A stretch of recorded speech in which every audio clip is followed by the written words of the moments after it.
Nanti sebelum buka puasa dulu. Bismillahirrahmanirrahim.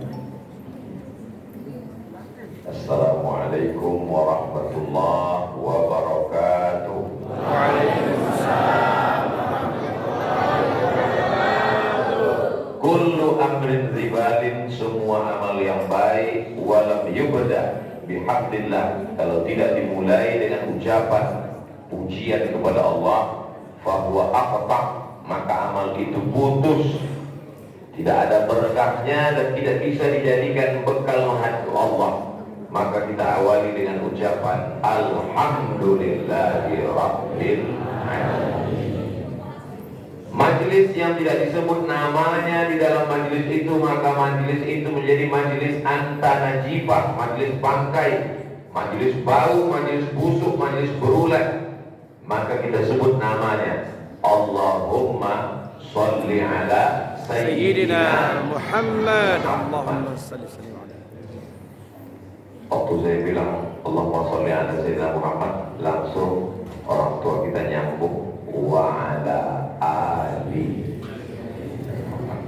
Putus salawatnya kalau tidak ditambah di ujung Allahumma sholli ala Sayyidina Muhammad wa ala ali Muhammad. Ali itu artinya keluarga Nabi Muhammad sallallahu alaihi wasallam. Salli wa sallim wa barik alaihi. Nabi Muhammad sallallahu alaihi wasallam punya anak, ada namanya Sayyidatuna Ruqayyah, ada namanya Sayyidatuna Ummu Kulthum, ada namanya Sayyidatuna Zainab, yang terakhir paling kecil namanya Sayyidatuna Fatimah. Sayyidatuna Fatimah punya anak yang selalu disebut Nabi dalam hadis, Innal Hasan wal Husain sayyida syababi ahli jannah. Disebut dengan Hasan dan Husain. Sayyidina Husain punya anak laki-laki namanya Sayyidina Ali. Nama kakeknya Ali, nama cucunya Ali. Tapi karena banyak ibadahnya, maka dia bergelar dengan Ali Zainal Abidin. Dia juga disebut dengan Sajjad, orang yang banyak sujud. Kenapa? Karena dalam kitab Syiar A'lam An-Nubala ditulis oleh Imam Az-Zahabi, sujudnya sehari semalam alfa sajadah, 1000 kali sujud. Kita tarawih berapa kali? Paling 30 kali. Itu pun langsung minta sama pengurus masjid supaya ganti imam baru yang lebih cepat. Beliau sujudnya 10 kali, disebut dengan sajjad. Sayyidina Ali Zainal Abidin ini punya anak laki-laki namanya Sayyidina Muhammad Al-Baqir. Sayyidina Muhammad Al-Baqir punya anak laki-laki, siapa namanya? Kalau saya tanya, jamaah gak usah stres, karena kalau saya tanya itu saya jawab sendiri. Sayyidina Muhammad Al-Baqir punya anak laki-laki namanya Sayyidina Ja'far As-Sadiq. Sayyidina Ja'far As-Sadiq punya anak laki-laki, ada namanya Musa Al-Kazim, ada namanya Ismail, ada namanya Ali Al-Uraidi. Dan yang ketiga ini punya anak laki-laki namanya Muhammad An-Naqib. Muhammad An-Naqib ini punya anak namanya Isa Ar-Rumi. Isa Ar-Rumi ini punya anak laki-laki namanya Ahmad bin Isa Ar-Rumi. Di ujung namanya bergerak Al-Muhajir. Tolong yang saya sampaikan dari awal tadi diingat baik-baik, karena ini akan keluar dalam UAS, ujian akhir semester. Kira-kira bisa diingat? Bisa, insyaallah. Yang tidak bisa menulis nggak apa-apa, yang nggak bisa ingat juga nggak apa-apa, karena yang saya sampaikan ini bisa diulang nanti di channel Ustaz Abdul Somad Official. Subscribe, like, share, and comment.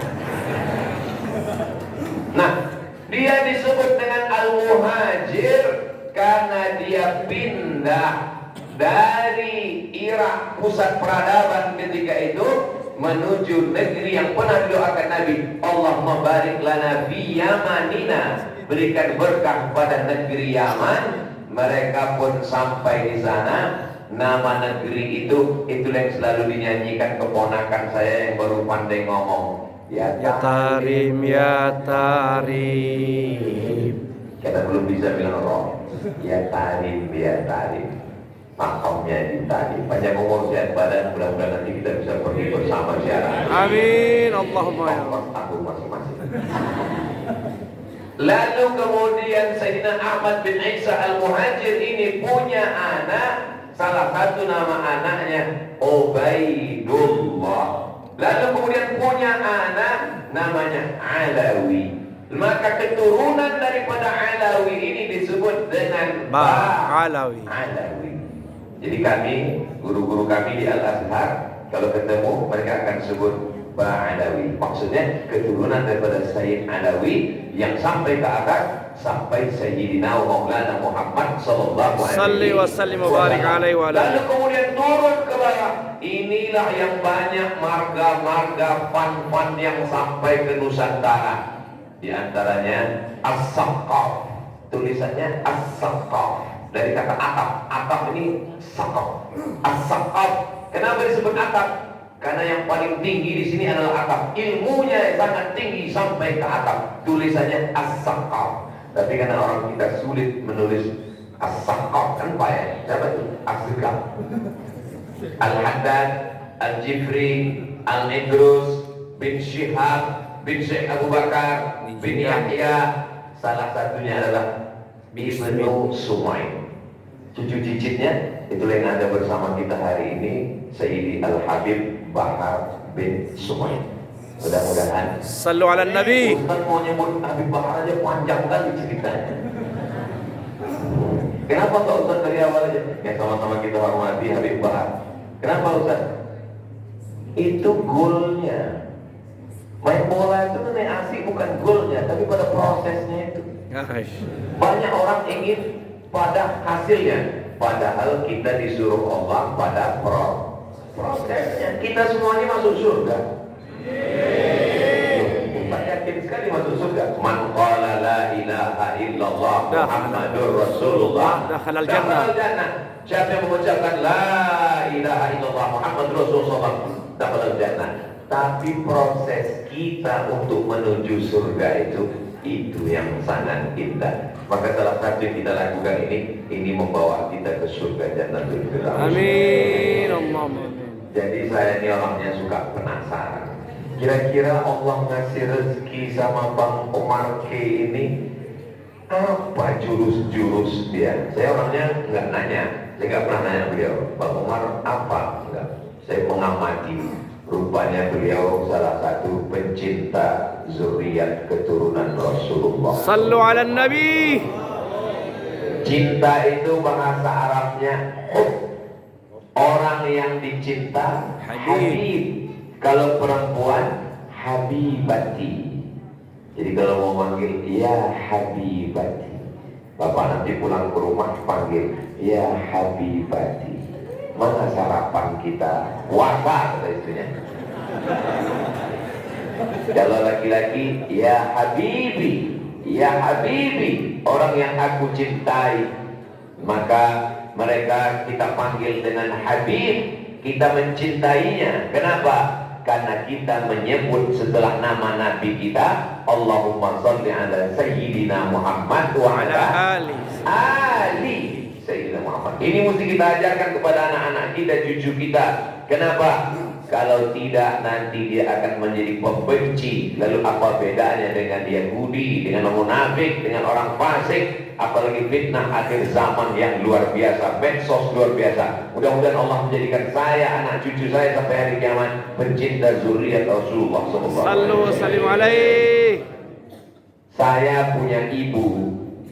Ibu saya punya emak, namanya Siti Aminah. Siti Aminah ini punya adik, namanya Syekh Muhammad Ali. Syekh Muhammad Ali ini belajarnya di Makkah. Nama gurunya Sayyid Alawi bin Abbas Al-Hasani Al-Maliki. Al-Hasani di ujung namanya keturunan Sayyidina Al-Hasan, anak Sayyidatuna Fatimah, anak Nabi Muhammad sallallahu alaihi wasallam.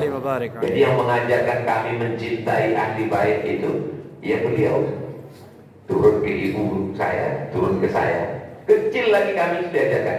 Nanti kamu ketemu kalau laki-laki namanya Sayyid, kalau perempuan namanya Syarifah. Kamu menghormati mereka. Kalau kau jalan, dia jalan di depan, kau jalan di belakang. Itu masih kecil, masih SD, belum tahu apa-apa. Kalau saya jalan di depan gimana, Mak? Nanti kalau kau jalan di depan, punggung kau kena bisul. Kita apa maksudnya? Setelah belajar baru tahu, rupanya mereka ingin mengajarkan adab-adab kepada wa'ala alihi. Allahumma salli ala Sayyidina Muhammad. Salli wa sallim wa barik alaihi wa ala alihi. Allahumma salli wa sallim wa barik alaihi wa ala alihi, kepada keluarga Nabi Muhammad sallallahu alaihi wasallam. Dengan mencintai keluarganya, mudah-mudahan masuk juga cintanya ke dalam hati kita dan cinta kakek moyangnya Sayyidina Muhammad sallallahu alaihi wasallam. Untuk apa kita mencintai mereka? Almar'u ma'a man ahab. Orang akan bersama dengan siapa yang dia cintai. Kalau bapak cinta sama ibu, bapak dengan ibu akan sama-sama masuk surga insyaallah. Ibu mau masuk surga sama bapak? Bapak mau masuk surga sama ibu? Enggak. Soalnya ada beberapa bapak pernah juga nanya, Ustaz Somad boleh nanya? Boleh. Saya nanti kalau mati masuk surga dengan istri saya, Pak Ustaz? Iya, saya bilang. Serius nih Pak Ustaz? Iya, saya bilang. Saya di dunia ini udah gak tahan Pak Ustaz, katanya. Gimana ini? Wa naza'na ma fi sudurihim min ghillin. Hasad, dengki, busuk hati, jahat yang bersemayam di dalam hati dicabut Allah Subhanahu wa taala. Maka di surga nanti kita penuh dengan kedamaian, kebaikan insyaallah. Amin ya rabbal. Rupanya rahasia Bang Umar yang pertama adalah mencintai zuriat Rasulullah sallallahu alaihi wasallam. Ustaz tahu dari mana? Tadi pas lagi makan, apa kata Habib Bahar? Ini rumah yang dulu. Iya. Oh, Habib masih ingat ya? Iya, saya 2009 ke sini. 2009. Sekarang sudah 2024. Hubungan mereka yang aman sangat lama. Ibu lihat topi yang dipakai Habib Bahar, seperti mau ke Rusia kan? Pak, ini dari Habib Bahar. Masya Allah, tabarakallah. Lihat cincin yang saya pakai. Ini dipilihkan oleh Habib Bahar. Dia tahu badan saya kecil, dikasihnya batu kecil. Sesuai. Kalau sampai dipilih, kalau sampai batunya besar, gini saya jalan kan. Masya Allah. Langsung dipilihkan Habib Bahar dari beberapa pilihan yang dibawa oleh Bang Omar dari Pacan. Anda ingin dapat, minta ke Bang Omar. Allah. Saudara yang dimuliakan Allah Subhanahu wa taala. Itu yang pertama. Rahasia-rahasia dibukakan Allah, keberkahan hidup, baru saya tahu. Saya nggak nanya, tapi saya mengamati. Yang kedua, tadi malam Ustaz Husain baca Quran. Ustaz Husain yang mengimami kita tadi. Bapak Ibu nyaman nggak sholat tadi? Nyaman. Saya nyaman sekali, tenang. Saya menikmati suara beliau. Tenggorokannya sama dengan tenggorokan, tapi bunyi yang keluar lain. Luar biasa. Itu pemberian Allah, kita nggak bisa komplain. Ngaji dari malam Ustaz Husain. A'udzubillahi minasyaitonir rajim. Allah. Kelihatan sekali jamaah agak terpaksa. Wah, di malam waktu kami sama Ustaz Husain lepas Allah, Allah. Ada anak kecil di samping Ustaz Husain. Ada satu lagi anak kecil di samping. Itu siapa Pak Umar? Kata Pak Umar, itu nomor 16, itu nomor 17. Lama saya merenung, langsung saya posting di Instagram saya yang followernya 9 juta itu. Allah. Allah. Maksudnya yang belum follow lah. Saya rekam, saya posting, pentingnya menanamkan kepada anak-anak kita mencintai Al-Quran. Tidak hanya sekedar ceramah, tapi langsung dibawakan gurunya dan dia duduk di situ. Saya melihat dua anak ini tadi malam menikmati waktu ngaji. Dia tidak terpaksa. Saya tanya, kelas berapa nak? Kelas 5 SD. Baca Quran, tidak melihat Quran, dengan suara PD-nya luar biasa. Saya kasih tahu ke Ustaz Kutu, ini PD-nya udah dapat ini Ustaz. Masya Allah, suaranya. Lama saya merenung. Hai Abdul Somad, pernahkah engkau saya memang memasukkan anak saya ke sekolah tahfiz, ya. Tapi pernahkah engkau Abdul Somad membawa qori ke rumah untuk mengajarkan anakmu tarannum, bayati, sika, nahawan, jiharka, ras? Lama saya termenung pas mau tidur saya malam. Kita selama ini hanya mengajarkan anak kita ikra, kita hanya mengajarkan anak kita apalah. Saya sudah keliling kemana-mana. Biasanya kalau anak-anak dipanggil, sini nak, tolong dengarkan hafalannya ke Ustaz Somad. Ustaz tolong tes hafalannya. Jarang sekali kita menyuruh anak kita duduk untuk melantunkan dengan suara-suara yang merdu. Padahal apa kata Nabi SAW? Laisa minna man lam yatahanna bil Quran.